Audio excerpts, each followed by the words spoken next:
Il n'y a pas d'âge pour entreprendre. Des talents et des personnalités entrepreneuriales n'ont pas attendu d'être majeurs et de laisser les années écouler pour exprimer leur passion et s'impliquer dans un projet d'envergure. Des idées préconçues et autres préjugés sont parfois répandus, comme le fait que les jeunes n'ont pas les épaules pour développer leur projet et le promouvoir, considérant la jeunesse comme un frein à l'entrepreneuriat. Des petits génies se sont embarqués vers ce chemin semé d'embûches avant de parvenir au succès.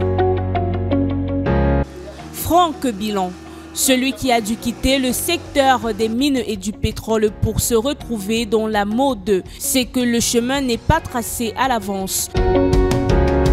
Pour construire l'idée de cette marque qui utilise du textile et des matériaux locaux, il doit souvent travailler auprès des artisans et des experts dans le domaine.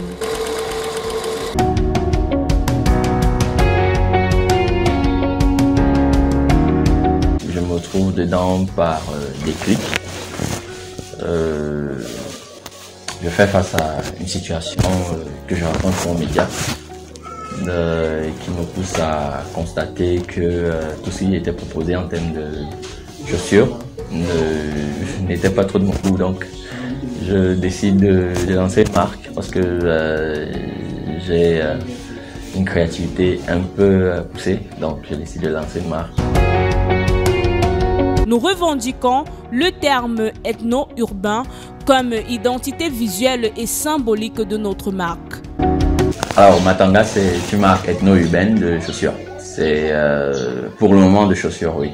Donc c'est une marque qui se veut jeune, qui se veut super créative, qui se veut orientée ethnique.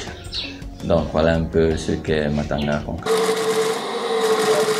Cette marque qui promeut les matériaux locaux se positionne comme un regard porté sur l'Afrique riche de sa diversité.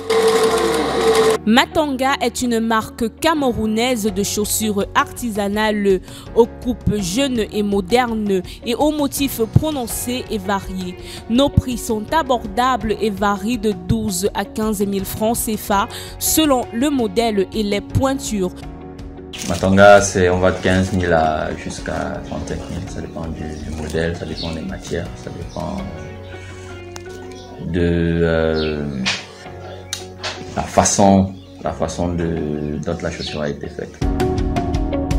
Le terme ethno-urbain comme identité visuelle et symbolique de notre marque, car ce que nous proposons en termes de choix de couleurs et symboles est une valeur qui puise un peu dans plusieurs pays d'Afrique pour en faire des modèles modernes et urbains.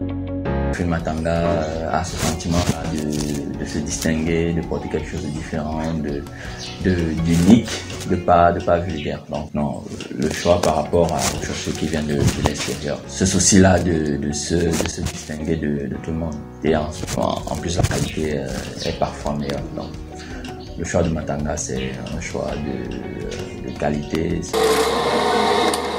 Certains métiers requièrent un diplôme, d'autant plus que dans les grands groupes ou la fonction publique. Par ailleurs, le niveau de diplôme permet de manière générale de prétendre à des grilles de salaire plus élevées et d'envisager une progression de carrière potentiellement plus rapide, notamment dans les grandes entreprises.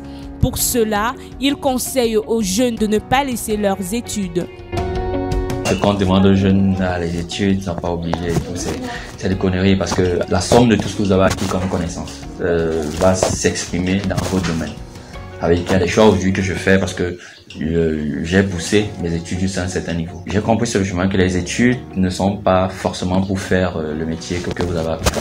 Non, pas nécessairement.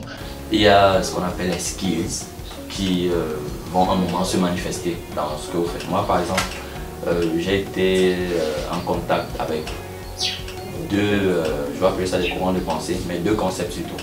Le premier, c'est le design thinking. Le deuxième concept, c'est le lean management. Donc, c'est les deux concepts avec lesquels j'étais en contact à un moment qui s'expriment aujourd'hui dans tout ce que je fais. Ça veut dire que je ne suis pas circonscrit uniquement à la mode avec Matanga. Je peux aller dans un domaine comme le génie civil et avoir les mêmes performances. Les études, c'est important. Maintenant, on est dans un environnement où les gens n'ont pas toujours les moyens d'étudier, ou